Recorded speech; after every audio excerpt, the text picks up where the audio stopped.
Parshas Vayishlach is the fourth longest parsha in the Torah with 154 verses. It also contains the final mitzvah of the three mitzvahs that we find in the book of Genesis. At the end of last week's parsha, Jacob finally had escaped and survived the standoff with his father-in-law Laban. And as he's heading towards Israel, he's about to encounter the other grand nemesis of his life, his brother Esau, the one that a few weeks ago we read how he had pledged to kill him. And our parsha begins where Jacob sends messengers, either human or angel, ahead of him to his brother Esau, to the land of Seir, to the field of Edom.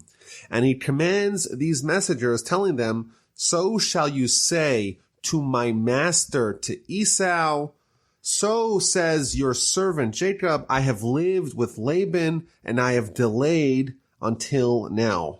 And right off the bat, we're told by the commentaries, primarily the Ramban, that this entire episode, this entire portion where Jacob is about to meet his brother and his preparations ahead of time and how he goes about navigating this potentially dangerous encounter is a guideline for us and for our leaders of how we are supposed to behave when dealing with foreign powers. In fact, in the 1970s, the Prime Minister of Israel, Menachem Begin, traveled to the United States to partake in the Camp David Accords with Anwar Sadat and Jimmy Carter. And on the way to Washington, he stopped off in New York City, where he met the three most important rabbis of the time. And all three of them told him the same thing. They gave him the same advice. Before you actually meet these potential foes, study Jacob's encounter with his brother. And the first thing we notice from the initial instruction that he gives to his messengers regarding what they're supposed to say to Esau is that he calls him, "So shall you say to my lord, to Esau, so has said your servant Jacob." We see right away that Jacob is reaching out to Esau, his brother, with humility, humbling himself, lowering himself, and giving tremendous honor to his antagonist, his brother Esau. The Midrash tells us about the great Rabbi Judah the Prince, who was the leader of the Jewish people at the end of the 2nd century, that he once had to have a communication with the leader of the Romans at the time, whose name was the Emperor Marcus Aurelius Antoninus, and he had one of his aides write him a letter to be conveyed to the emperor in Rome. So this aide starts writing the letter, and he starts off writing the letter from Judah, the Prince of Israel, to our master, the Emperor Antoninus. So Rabbi Judah the Prince takes the letter, reads it, tears it up, and says, no, this is how you write it. From your servant, Judah, to our master, the Emperor Antoninus. So the aide tells him, aren't you dishonoring yourself? You're, after all, the most important Jew in the world. You ought not describe yourself as a servant. So Rabbi Judah responded, am I any better than Jacob? Jacob conveyed to Esau, your servant Jacob, send this message to the master Esau. So we see right away that the first tactic that we ought to use in our interactions with the non-Jews or with the descendants of Esau when we have an encounter with them is humility, not to act with bravado, not to be pompous, and to try to not awaken their anger or their potential wrath or violence towards us. In fact, the Ramban quotes a midrash who says that Jacob made a mistake by even reaching out to Esau. He, in the words of the midrash, he grabbed the wild dog by its ears. He should have just traveled back to Israel and not even mentioned Esau. Let Esau forget that he even exists. Don't remind him that you're there, and don't provoke this potential encounter. Now Rashi tells us that Jacob is actually conveying a subliminal message when he tells Esau, I have lived with Laban and I've lingered until now. Im Lavan Garti, the words Im Lavan Garti, I have lived with Laban, the word Garti is the same letters as the words Taryag, which, according to the Gematria numerical system, equates to 613, which amount to the amount of mitzvos that we have in the Torah. Rashi tells us that Jacob is subliminally conveying to Esau that despite the fact that I lived with Laban, I did not neglect observing the Torah. And therefore, what he's suggesting to him is that don't think that I'm vulnerable because I don't have the Torah to defend me. I still have the support of the spiritual forces because I have not abandoned Torah. And there's maybe a deep point here. He tells him, I have lived with Laban, meaning I was aware of the entailed danger, and that is the way I was able to maintain my command of 613 mitzvos. I was able to maintain my stature because I was aware of the potential danger. Maybe the lesson for us is that despite the fact that Jacob was with Laban and there was a risk of acculturation, of him becoming similar, becoming influenced from the ways of the people around him, most prominently the ways of Laban, that is not inevitable, and it's possible to sidestep them. However, you have to take concrete actions to prevent the influence that you could have from someone like Laban. So this message is conveyed, a message of peace, a message of humility is conveyed to Esau, and he tells him, I'm sending to my Lord to find favor in your eyes. I don't want to fight. I want to be at peace with you. And the angels return to Jacob and they tell him, we have come to your brother, to Esau. Moreover, he is heading towards you. He's coming to you with 400 men. Despite the fact that Jacob reached out with humility, Esau responds with a threat of violence. He has 400 men and they are coming to encounter Jacob. Jacob becomes very frightened. He is distressed. He is terrified, says Rashi, that he may die and may have casualties amongst his contingency, but he's also distressed by the fact that he may have to kill others. Although he may be legally entitled to defend himself, even if it means killing the perpetrators, he is not excited about going about doing that. And he right away gets into action. The Talmud tells us that he prepares for this encounter. He doesn't sit back and rely on miracles, despite the fact that the Almighty just sent him angels. He has angels assisting him in reaching out to Esau. Still, he's not relying on those miracles and he's preparing for war. How is he preparing for war? And how, as the commentaries tell us, ought we to prepare for encounters with antagonists? 3 things. Number 1, he tries to send a bribe. He tries to send a gift. He tries to avoid the conflict entirely by appeasement. That's the first thing. Number 2, he says a prayer, a very lengthy prayer to the Almighty to be spared from this danger. And finally, he prepares for war. What kind of war? If necessary, violent war. Alternatively, he tries to create an escape plan. And he even splits up his group into 2 separate groups to flee in different directions. So even if one of them is caught and slaughtered by Esau, the other one will be spared. And we learned something I think very important here. There's nothing cowardly in escaping. I think in modern times, there's been a certain ideal that is lionized, a certain pride, a certain machismo, a certain arrogance is that, we don't surrender. We always fight. We don't need to bribe our enemies. Maybe we've stigmatized ancient Jewish communities as maybe being a little bit helpless, a little bit feeble, going like sheep to the slaughter. But we see that bribing the enemy, escaping from the enemy, those are very good policies instituted by Jacob as a way to avert and avoid danger. So Jacob begins his prayers in verse 10. And he says, God of my father Abraham and God of my father Isaac, Hashem, who hath said to me, return to your land and to your relatives, and I will do good to you. I have been diminished by all the kindnesses and by all the truth that you have done for your servant. For with my staff I have crossed this Jordan, and now I have become 2 camps. He begins by telling God, just like we saw a few weeks ago with Abraham, I'm worried of all the good things that have happened to me. I crossed over. When I left my family, all I had was me and my staff that we spoke about last time. He had all his possessions stolen from him. When he arrived in the house of Laban, all he had was him and his staff.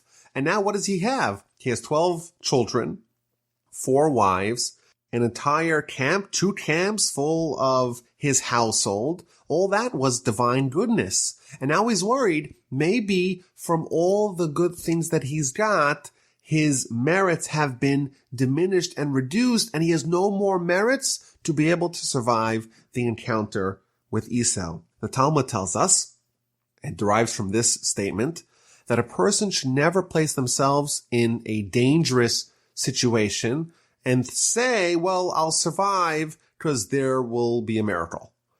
Why? Because maybe there won't be a miracle. You can't rely on the miracle. And even if there is a miracle, well, that will diminish your merits. Everything good that happens to you, says the Talmud, based upon this statement from Jacob, everything positive that happens to you, that may exhaust your spiritual credits, your merits, your mitzvos that you have done, and then you may be left without any more in the tank, in the bank for the future. Jacob, someone as great as Jacob, he's one of the forefathers, the founders of our religions, one of the greatest heroes of Jewish history. He is concerned that maybe he has nothing left in the tank and he is vulnerable for Esau. Rescue me, please, from the hand of my brother, from the hand of Esau, for I fear him lest he come and strike me down, mother and children. And you had said, I will surely do good with you, and I will make your offspring like the sand of the sea, which is too numerous to count. The commentators have pointed out that Jacob tells God, rescue me, please, from the hand of my brother, from the hand of Esau. There's two potential dangers that Jacob is worried about. He's worried about the encounter with his brother, and he's worried with the encounter with Esau. His brother, brotherly love, is also a danger. He's worried that maybe, on one hand, Esau will reach out to him like a brother and want to befriend him, want to be close to him, and that potentially could influence them spiritually. He's also worried that Esau may react and may treat them like Esau the murderer, Esau the sinner, and may come to kill them or to act violently towards them. And these are kind of the dual threats that we have to tiptoe around with our encounters with the greater population around us. On one hand, we've suffered a lot over the course of our history from anti-Semitism, from people acting as Esau. And I think in modern times, there is less anti-Semitism. Of course, anti-Semitism is still present, as we all know. But for the most part, certainly in Western countries and in America, of course, there is not as much anti-Semitism as there was in previous generations in different places in the world. But now there's a lot of love, and Jews are welcome. And in fact, there's a study that shows that Jews are the most admired group in America. So we're loved, and they're treating us like the brother. There's no more Esau, or there's much less of the Esau, but that brings with it an entire new set of not physical, mortal dangers, but of spiritual dangers, because what happens when we're welcomed? Well, we may come to lose our identity and what makes us special. So those are the two dangers that Jacob prays. Save me from my brother and save me from Esau. And then Jacob moves on to prepare the tribute, the gift, the bribe that he's going to send to his brother. 200 female goats, 20 male goats, 200 ewes, 20 rams, camels, cows, bulls, a very lengthy, robust gift. Rashi tells us that he sent them gems as well. And then he does something really interesting. He doesn't give the gift all at once. There's hundreds and hundreds of animals and an incredible tribute that he's going to give to Esau. He doesn't do it all at once. He puts a break between each group. He sends one group, he divides it into a bunch of groups, and he puts a space between each drove. And he tells them what to tell Esau when he encounters them. When you meet Esau, you say, this is your servant Jacob is sending you this gift to your lord Esau, and he's coming, and this is a gift for you. And Rashi points out that when you get a gift bit by bit, it is amplified. It seems like it's so much more versus if you get one huge gift all at once. I remember reading a study regarding the tips of waiters who give out candies. We know that sometimes a waiter at a restaurant will give a candy to the patron, and that will help contribute, hopefully, to the patron giving a larger tip to the waiter. And they did an interesting study. They had one group of waiters give 2 candies with the bill. And then they had a second group that gave 1 candy and then stopped and gave a second candy.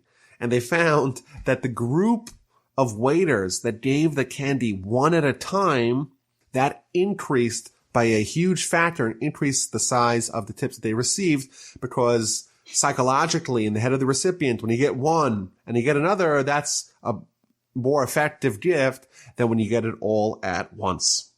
So Jacob gives these instructions to the messengers who are giving the gifts to Esau. And again, he's always speaking regarding himself as a servant to my master Esau.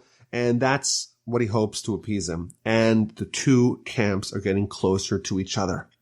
That night, verse 23, we learn Jacob takes his 2 wives, his 2 handmaids, his 11 sons, and they cross over the river of Yabok. So Jacob is heading west. Esau is coming with 400 men east. Jacob has already sent all the gifts to Esau, and hopefully to appease them. Now, if we read the accounting of Jacob's family, we see he has 2 wives, 2 handmaids, 11 sons. Last week's parsha, we read about his 11 sons, but also his 1 daughter. And in verse 23, his daughter is omitted from the account of the family. So Rashi tells us something very surprising. V'dinan heichan haisa. Where was Dinah? Where was Jacob's daughter Dinah? Nasna beteva v'na'al b'fanea. Jacob placed her in a box, and he locked the box. Why? So that Esau should not see his beautiful daughter and not covet and desire her. Well, that seems quite sensible. If you're about to meet one of the most notorious sinners in the world who has a proclivity for beautiful women, and you have a beautiful woman in your camp, it seems quite sensible to hide her. But then Rashi continues, and therefore Jacob was punished. A little bit later on, we'll read the Parsha, how really bad things are going to happen to this Dinah, the daughter of Jacob. Why was Jacob punished that his daughter Dinah was assaulted by Shechem later on in the Parsha? That's because Jacob was punished that he withheld his daughter Dinah from Esau. He shouldn't have put her in the box. She should have maybe married Esau, and she would have caused him to repent. And because Jacob did not avail his daughter to his brother, therefore bad things happened to his daughter, and she was assaulted by Shechem. So this is a very interesting idea. Dinah, Jacob's daughter, could potentially have influenced Esau to repent. And in fact, the Talmud notes that a wife, generally speaking, has a greater influence on her husband than vice versa, than the husband has on the wife. And therefore, it's likely that Dinah would have influenced Esau more than Esau would have influenced Dinah. But this is still so surprising. Like, what's the option? Isn't it not patently irresponsible, reckless to give your daughter to Esau? It seems so unusual that Jacob is being punished for what seems to be prudent parenting. So the Musar masters say something very illuminating. They say that yes, Jacob should have hidden his daughter, but he didn't need to lock the box so tightly. Alternatively, he should have at least felt bad that withholding her from Esau will disallow such an outcome. Now for sure he won't be influenced to repent. This is an incredible insight that shows the standard to which Jacob is held. He's punished because he didn't feel bad that he wasn't able to positively influence his brother. And I think there's another incredible insight here. Esau, they're twins, Jacob and Esau. Jacob is already well over 100 years old. Esau is also over 100 years old. You would think, well, he's set in his ways. He's Esau the sinner, and he'll remain Esau the sinner. But here we see that that was not necessarily set in stone. It was never too late for him to repent. Now, as they're crossing over this river, Yabok, Jacob is left alone on one side of the river. The rest of the family is on the other side of the river. And he has a man approaching him, and they start wrestling. And there's a fight the whole night until the break of dawn. Rashi tells us that this was no ordinary man. This was the angel of Esau, who, just like Jacob sent angels to Esau, Esau apparently has an angel too, and he sent him to go attack Jacob. And he attacks Jacob when Jacob is alone.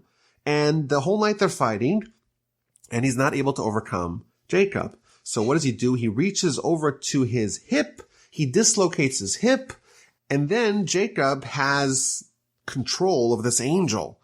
Jacob's injured, but the angel now wants to leave, and Jacob doesn't let him leave.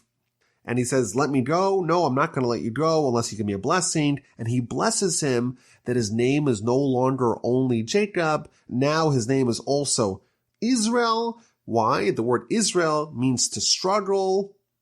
And you were able to struggle with man, with Laban, and with Esau, and with God, i.e. with angels. You were able to overcome me. And chapter 32 ends that therefore the children of Israel, the Jewish people, are not allowed to eat the part of the animal that corresponds to the part of Jacob that was injured, and that is what's known as the sciatic nerve, which is why today you want kosher meat. We don't eat from the hind quarters of the animal because we have to navigate parts of the animal that even in a kosher animal are not kosher because it contains this part of the animal that the angel of Esau injured in Jacob. So there's a few very interesting teachings regarding this episode. So first thing, Rashi tells us, why was Jacob alone? He quotes from the Talmud that Jacob had crossed over with the family, and then he remembered that he had left small jugs on the other side of the river. And because he didn't want to forfeit the value of even the small jugs, he appreciated all the money that the Almighty gave him, and therefore it was improper for him to devalue even something that was very inexpensive. He was even willing to endanger himself to cross over the river and to go collect those jugs and bring them together with the entire camp. He wasn't willing to forfeit that, which is an interesting lesson that the righteous do not devalue, do not neglect the gifts that the Almighty gives them.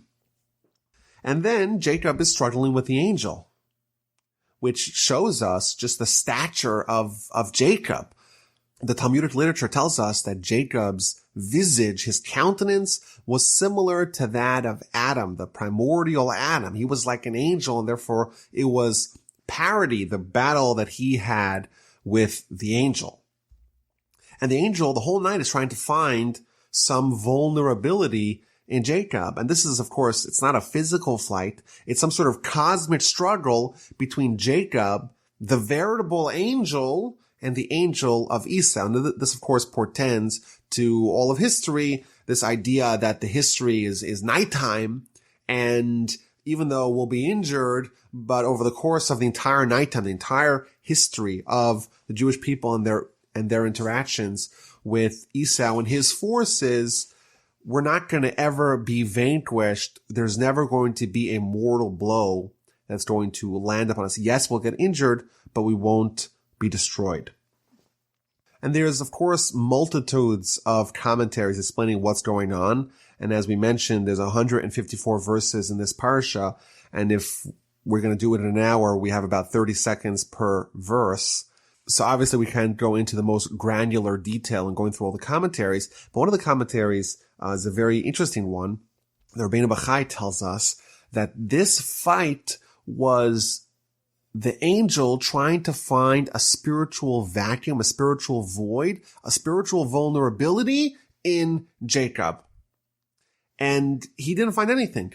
Jacob was entirely free of any sin. However, there was one sin that Jacob was imperfect in, and that is the sin of marrying two sisters.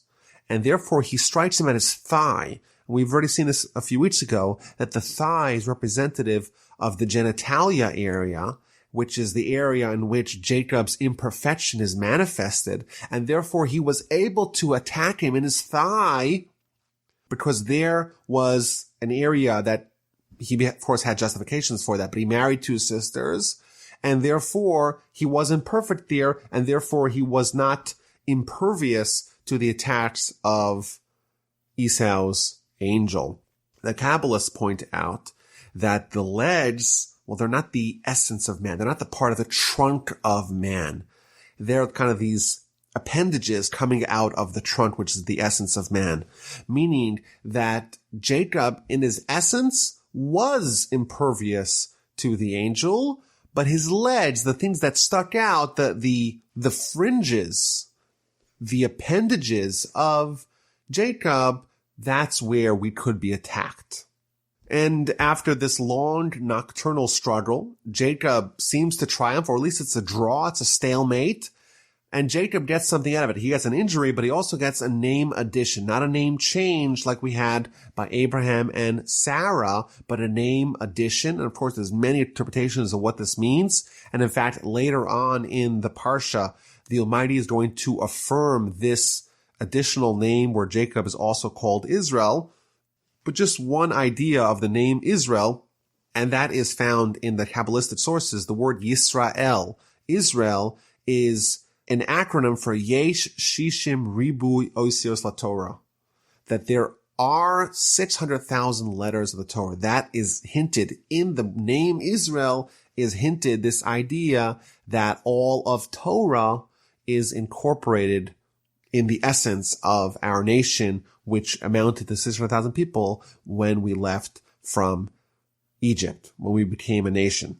In addition, the name Jacob, Rashi tells us, it seems to imply a certain degree of deception. Like Esau said, that Jacob stole the blessing. He had to resort to chicanery to be able to get the blessings. However, the word Yisrael, from the word sar, meaning master or minister, a term of nobility, a term of aristocracy, a term of someone who does not need to use deception and subterfuge to be able to get what they want. Now, in the actual text of the Torah, the word Yisrael is connected to the word sarisa, which means you have struggled. The angel tells Jacob, you have struggled with man and with the divine, and you have overcome. And this is an interesting idea that, Jacob himself lives a very chaotic life. He's struggling with Esau, and then to Laban, and back to Esau, and then there's going to be the episode of Dinah, and later on in Genesis we'll read about the saga of Joseph. And this is, of course, the history of the Jewish people. It's like our destiny. It's a never-ending struggle that really defines our history as a people. But I think there's a deep point here, and that is the fact that Jacob won. That's not incorporated in his name. That's almost irrelevant. What is relevant is that he struggled. He was a fighter. And that's, I think, a good lesson for us. We cannot decide what the results are of our efforts. It's not up to us. In life, we have our challenges, and each one of us is going to be pulled and pummeled by all the forces of our lives, by social pressure, by the Yitzhak, the evil inclination, from within, from without. And the bottom line is we have to be like Israel. We have to fight, and what the outcome of our efforts is going to be, that's of course not our department, but our goal is to put in our best effort and leave everything else to the Almighty. As a result of this episode, the Jewish people are forever prohibited to eat various parts of the hindquarters of the animal. And in fact, the entire hindquarters are usually sold to the non-kosher market. And the commentaries tell us a variety of reasons why this episode ought to be memorialized with this mitzvah. So the Rashbam tells us, well, it's a miracle. If you had to give odds in a fight between a human and an angel, of course, everyone would pick the angel. And here, Jacob is at least able to bring him to a stalemate. That's a tremendous miracle. And to remember that miracle, we withhold from eating that food. And every time we withhold, we remember the miracle. The Sephardim tells us also something interesting. And that is that, yes, there was a fight. And yes, Jacob was able to have a draw. But ultimately, he sustained damage in this hip. We want to render that damage insignificant. We're going to say, you know what, that part of the animal, that part of us, that part of the existence, we don't care about it. We don't want to eat it. We're not involved with it. The damage done to Jacob is immaterial. Alternatively, some of the other commentaries say something I think very enlightening, and that is that it's punishment to the sons of Israel, to the children of Israel, to the 11 sons of Jacob who allowed this to happen. It was only because Jacob was alone that he was vulnerable. They should not have let their father go unattended, and therefore, as a result, forever, they are going to be punished by having to withhold from eating that part of the animal and making it very difficult to be able to consume an entire, even kosher animal because of the treacherous work in trying to remove all the forbidden parts of the animal. And in chapter 33, that fateful encounter finally happens. Jacob raises his eyes and sees, behold, Esau is coming. He has 400 men with him. He divides his children, Leah, Rachel, and 2 handmaids. He put the handmaids and the children first, then Leah, then Rachel. And then he went out ahead of them. Jacob goes first. He doesn't hide behind the lines. He's the first person on the front lines. And he bows earthward 7 times until he reaches his brother. As we will see, there's all kinds of preparations for this battle, but it ends up being quite anticlimactic. Jacob is able to evade catastrophe. Esau ran towards him, embraced him, fell upon his neck and kissed him, and they wept. Esau does not respond with violence. Instead, Esau responds with love. He starts crying, he starts hugging him, starts kissing him. He sees the family, and he's so excited to meet them, apparently. All the children bow before him, and it seems like it's going to be amicably resolved. And the commentaries tell us that Jacob's entreatments of his brother worked. He submitted himself. He was humble. He kept on bowing down 7 times. He bowed down to his brother. And that changed, diminished, or assuaged Esau's anger and wrath. Yes, Jacob may have deceived Esau, and he maybe received the blessings, and he stole the blessings. He did bad things to Esau, at least in Esau's eyes. But look, he reaches out with humility, and that was able to alleviate Esau's wrath. And this is maybe a good lesson for us. And it continues the theme that we've seen here that Jacob does with his brother. And that is that it's important to concede on the little things like pride and win the big things. And maybe for us, more broadly speaking, as a nation, we walk around telling people, we're God's chosen people. And although that may be true, but what do we gain by flaunting our superiority? It's maybe important to follow Jacob's model, to be prideful and happy that we're selected by God to accomplish the mission that Abraham began in the world, but to not make other people feel bad about that, to be able to be humble when we meet other people that are not given that same gift. So Jacob has bowed down to Esau, and then the handmaids came forth, and then Leah and her family and her children came forth, and then Joseph, and then Rachel. Joseph went before Rachel. He didn't want Jacob to see his mother, and therefore he went ahead of his mother. Everyone is bowing down to Esau, according him with tremendous honor, and being very humble and submitting themselves to him. Now, the Midrash points out that there is one son of Jacob that is not present at this encounter. And that, of course, is the son that has not yet been born yet, Benjamin. At the end of the Parsha, Benjamin is going to be born, but he is not alive yet, and therefore he never bowed down to Esau. And the Midrash points out that Mordechai, from the Purim story, he had the fortitude to not bow down to Haman. Why? Specifically because his ancestor Benjamin did not bow down to Haman's ancestor Esau. And after the initial encounter, the 2 brothers are talking. Esau asked, "Why did you send me all those gifts?" Jacob responds, "Well, I wanted to find favor in my Lord's eyes."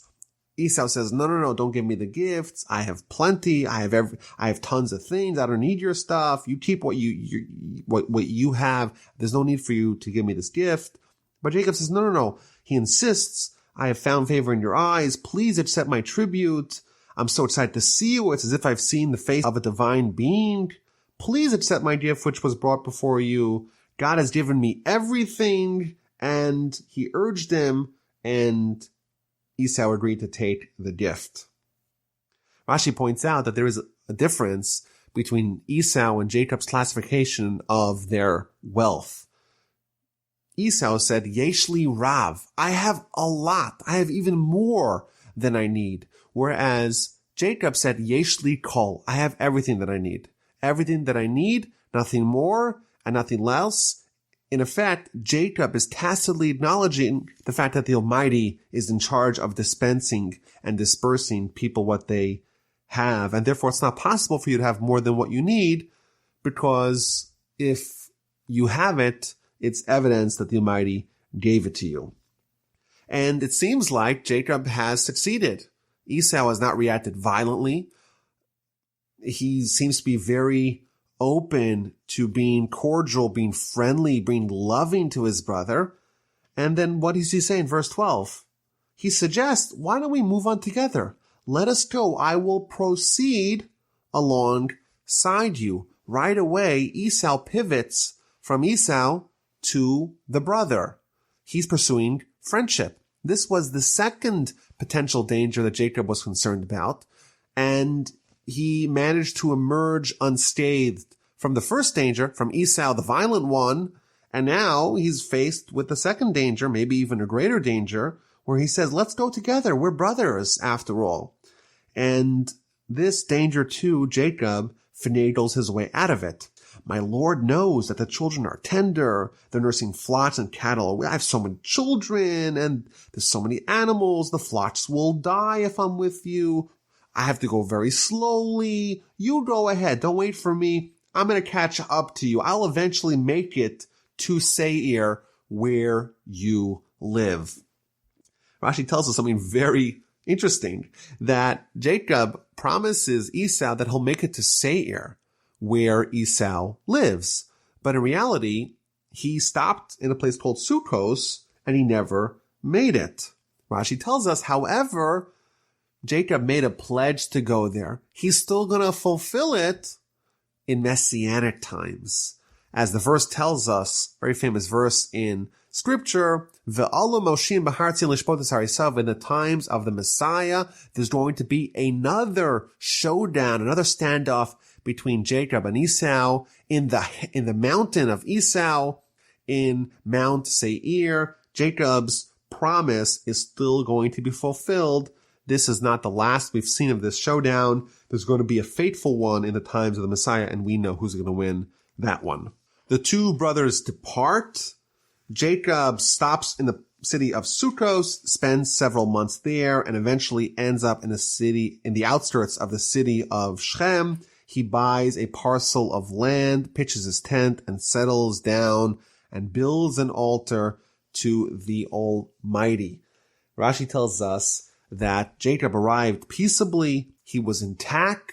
He was complete in all ways. His health was perfect. The Almighty healed him from his injury. His wealth was undiminished from his tremendous gift to Esau, and his spiritual level was untainted with his encounters with Laban and Esau. And Rashi gives us an analogy.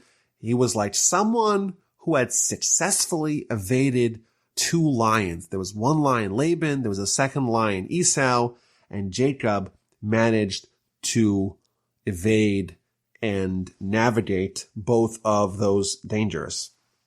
But as is the trend in Jacob's life, when he overcomes one hurdle, a second hurdle swiftly appears. And that is going to be chapter 34, with his daughter Dinah being abducted. Now Dinah, the daughter of Leah, whom she had borne to Jacob, went out to look over the daughters of the land. Shechem, the son of Hamor, the prince of the region, saw her. He took her. He lay with her. He violated her.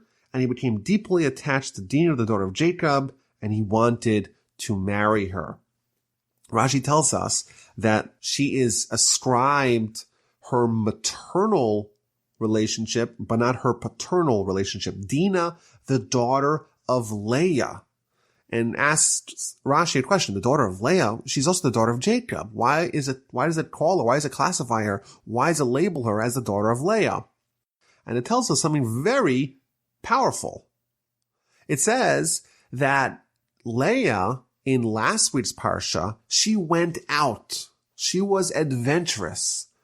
And here we see that the mother and the daughter are similar.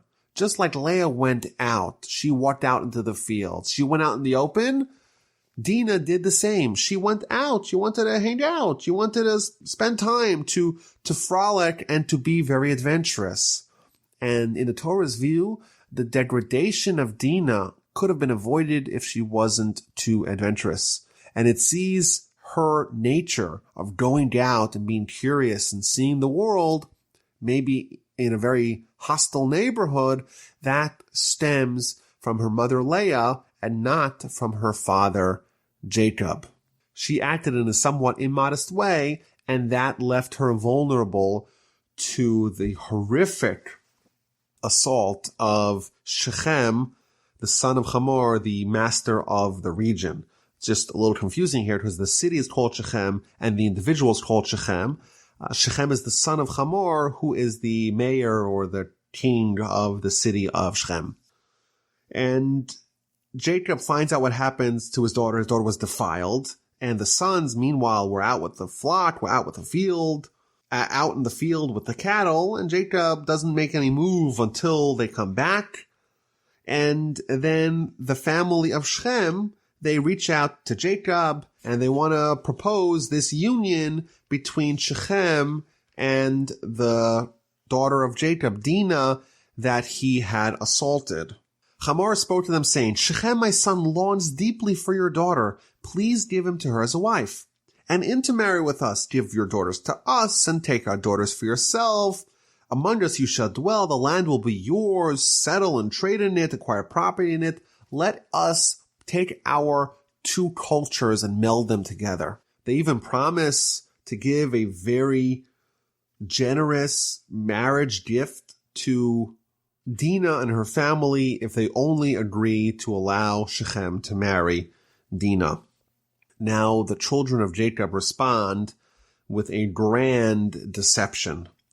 They tell him, listen, we love your proposal, but there's a major problem.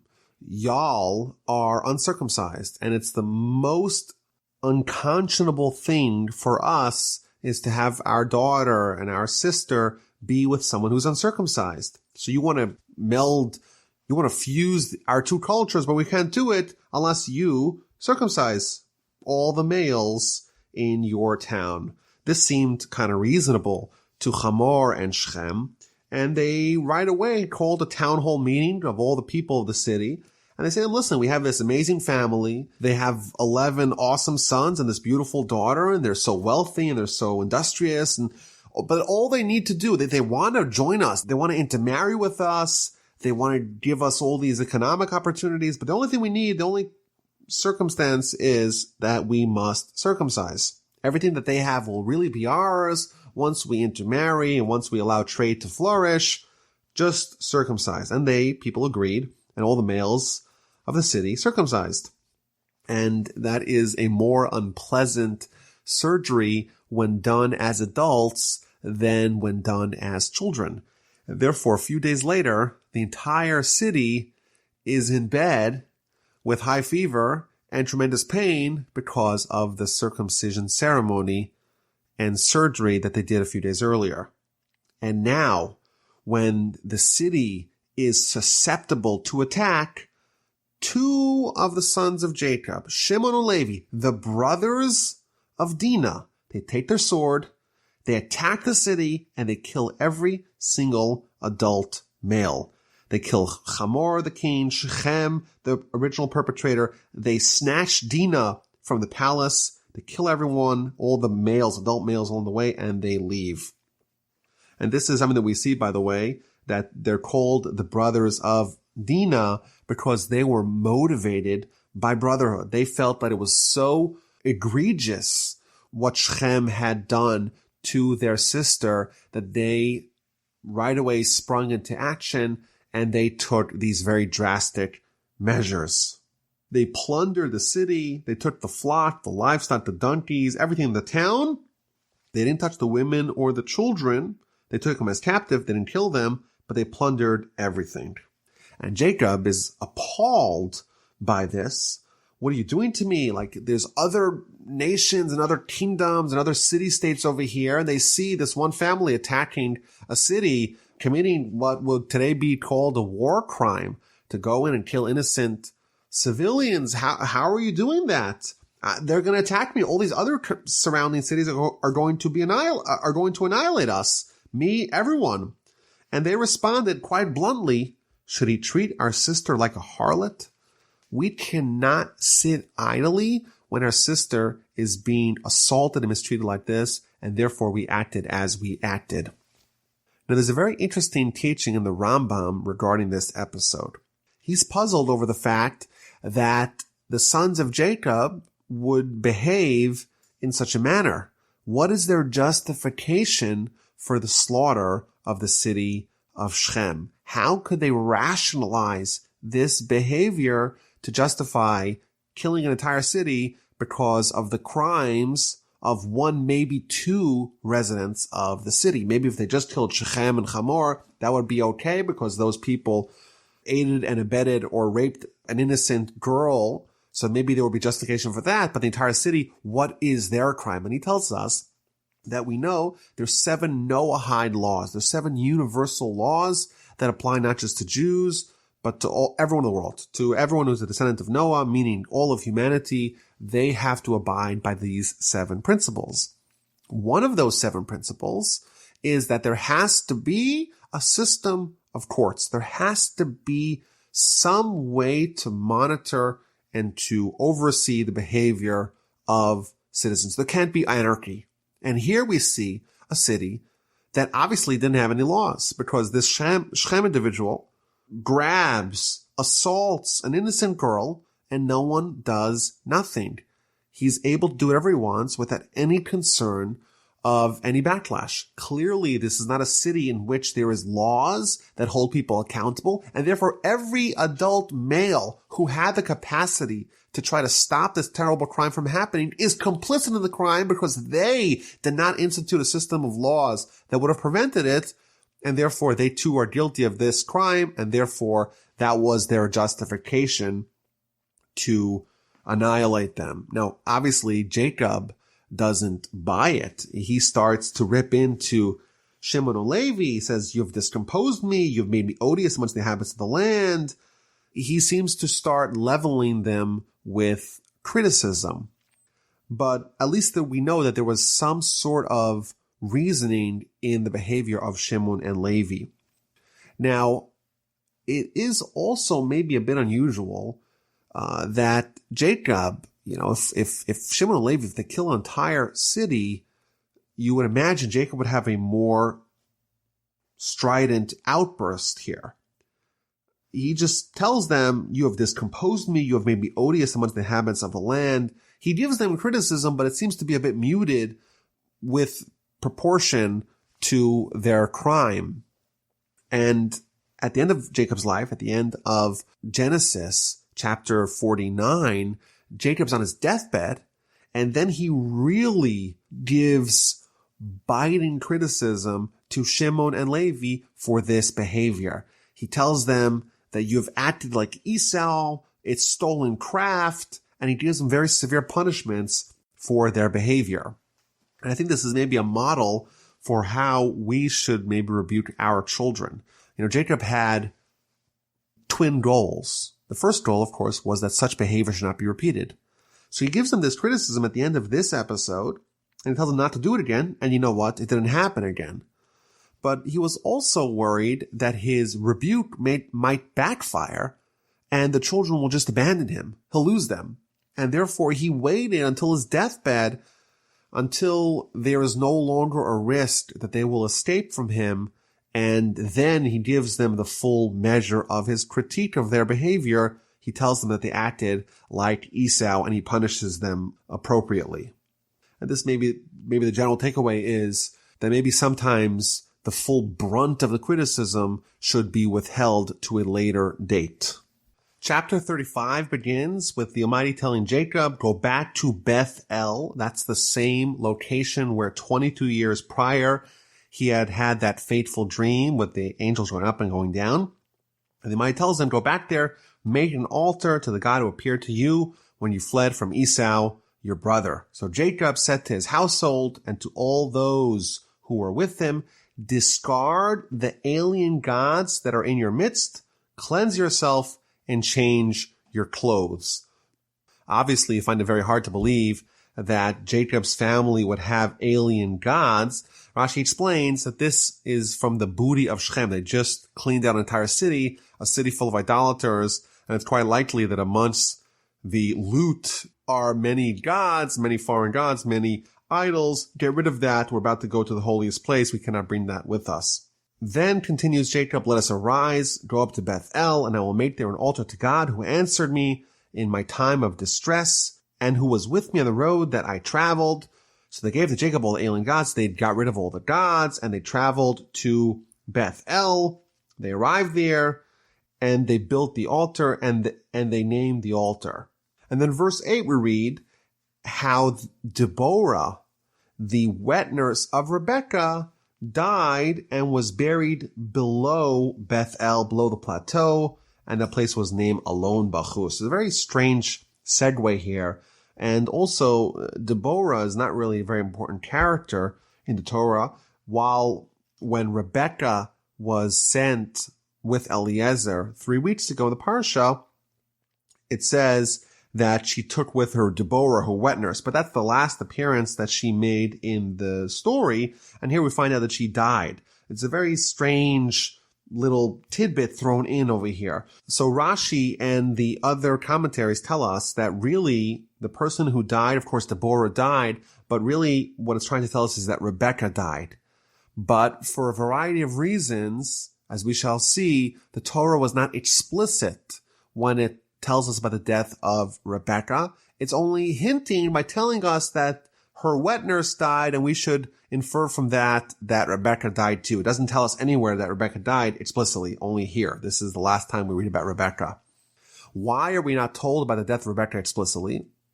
So the Ramban says that she didn't have a very respectable funeral. Her husband Isaac was blind. Her son Esau was a sinner. Jacob was out of town, and because it doesn't want to recount a very shameful funeral lacking the proper respect that she deserved, it really skirts around the whole issue by not even talking much about her passing. Rashi says something also, I think, very interesting, that the reason why it does not invoke Rebekah is because people shouldn't curse her.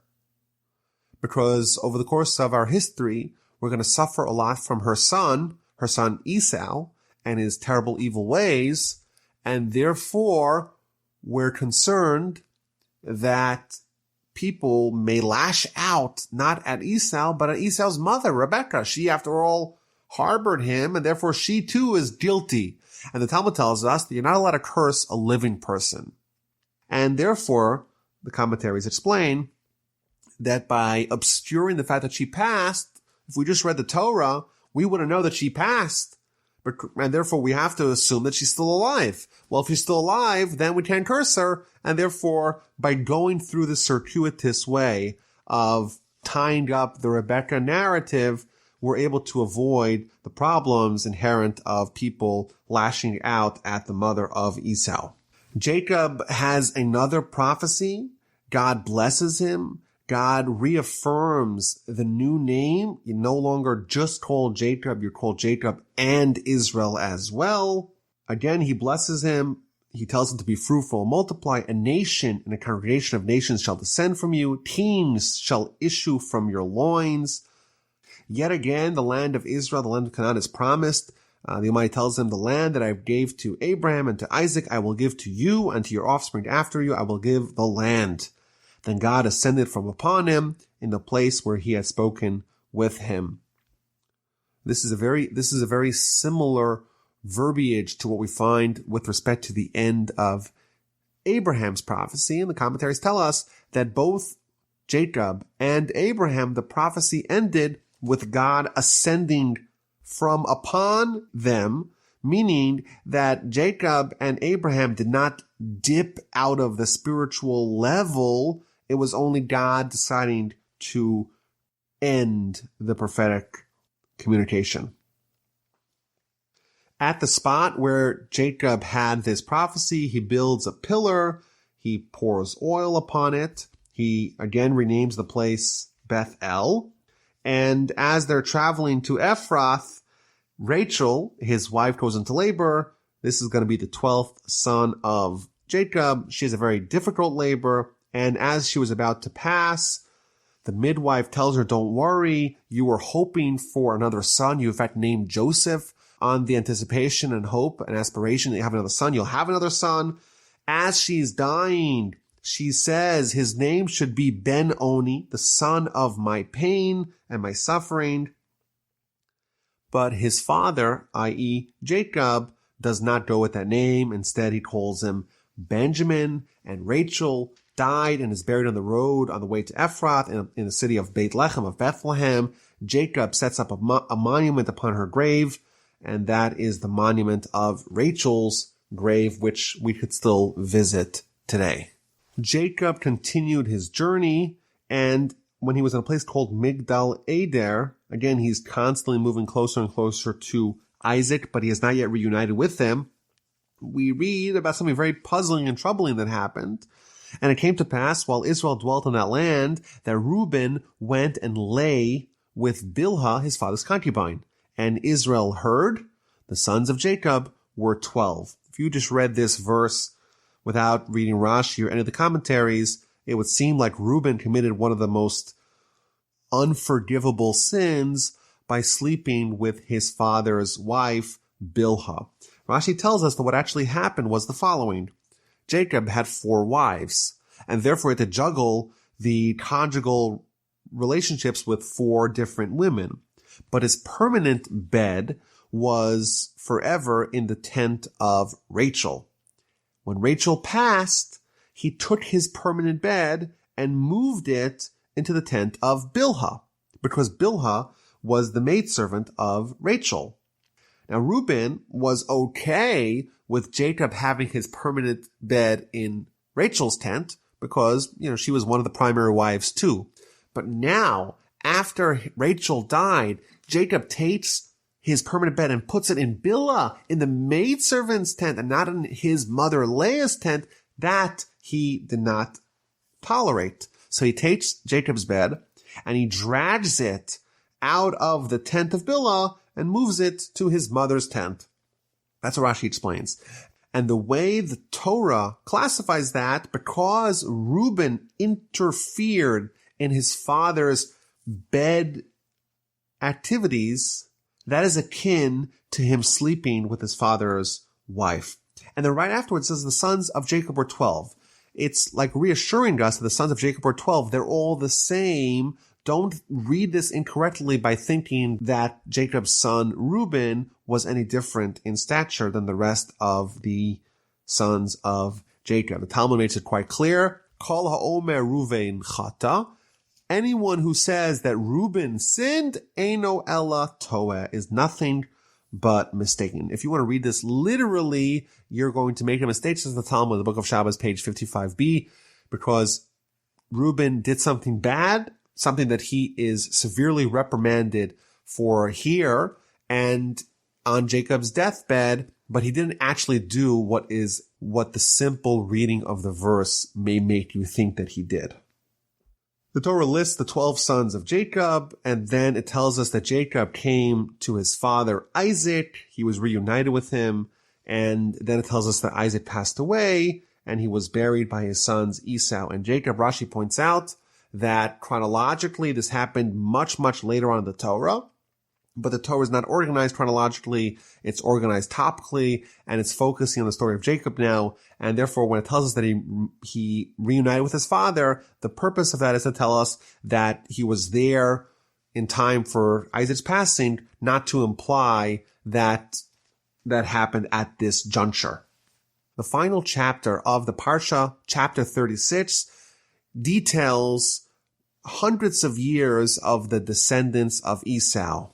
It tells us about his multiple wives and his children and all the various interbreeding that took place. Rashi makes the calculation many, many times in this portion, how the Torah is telling us that there was many, many bastards that resulted from Esau's family. And this is the last that we're going to hear about Esau in the Torah. Beginning next Parsha, Parshas Vayishlach, we're going to be back to the storyline of Jacob. Once we've quickly enumerated all the dozens of individuals and chieftains from the family of Esau, we're going to get back to the most important family storyline, and that is of Jacob. Jacob went through a lot in the Parsha. He was just on the heels of his escape from Laban, where he meets Esau, and he has to struggle with Esau's angel, and he has to deal with his daughter being abducted, and it seems like things are going to be calm going forward. And we will find out next week that that is not exactly how it's going to play out.